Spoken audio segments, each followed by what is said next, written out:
Consider the thin threads weaving through a life. Like the thread that ties a Marine to his sense of duty. Or the thread between husband and wife, separated by war and distance. The thread of a wire guided by skilled and caring hands. The thread between heroes and angels. All of them woven together, forming the thin thread between life and death.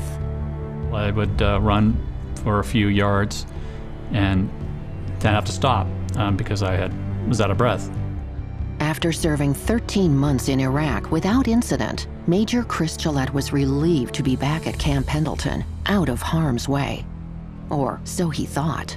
As I got about halfway across the street, the lights literally started going out, and I knew, without a doubt, I was in serious distress at that point. And my only thought was I had to get into that clinic. I just, if it took everything I had to get in there.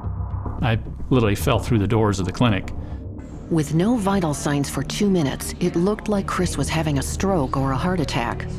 The Naval Hospital on base isn't equipped to handle such extreme cases, so they rushed him to Tri-City Medical Center, a Joint Commission-designated primary stroke center. Dr. Stephen Karras has been an emergency room physician at Tri-City for nearly 4 decades. And every bit of that experience worked in Chris's favor.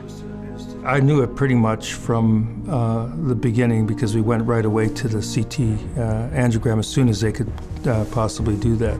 And I didn't know how much time I had. Known as the silent killer, a saddle pulmonary embolism was threatening the 52-year-old Marine's life. A massive blood clot blocking airflow in both pulmonary arteries. Dr. Karras says sitting for 20 hours on the plane home from Iraq was likely the first thread of danger. I'd never seen a saddle embolus before because they usually come in and they're an autopsy diagnosis. And so I had one there, so I didn't know what would happen next. Struggling for his life, Chris was rushed to an interventional radiology suite, one of 3 at Tri-City, each equipped with the best technology available. It was here that Dr. Justin Gooding inserted a catheter and began the delicate task of breaking up the massive clot by injecting clot-busting medication directly to the blockage. We're lucky to be able to use the latest technology here, and that definitely makes it easier to perform a procedure like this. And the easier it is to perform a procedure like this, in general, the better outcomes you're likely to have. Chris's wife, Asha, didn't know what to expect when she flew to her husband's bedside from their home in Atlanta. When I saw him in the hospital, I didn't know if I was going to be saying goodbye or helping him recover. What she found was someone she calls a gift, ICU nurse Angie Perez.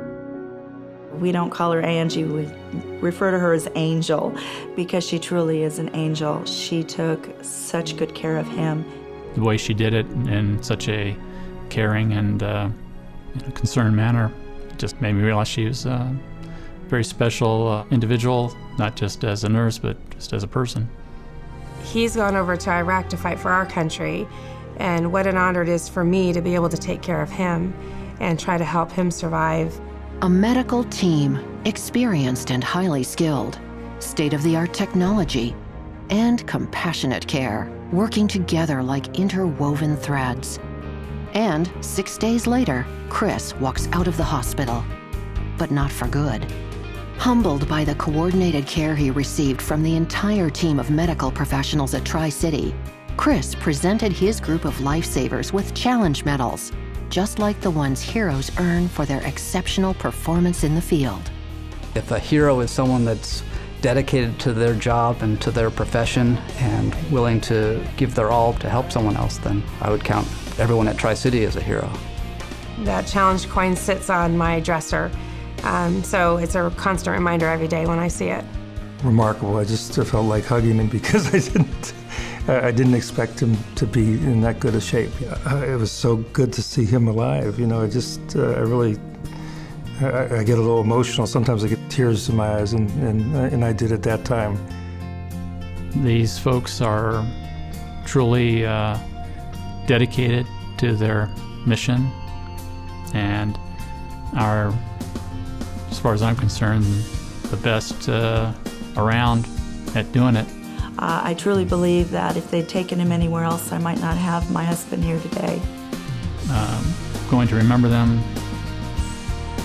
for the rest of my life, without a doubt.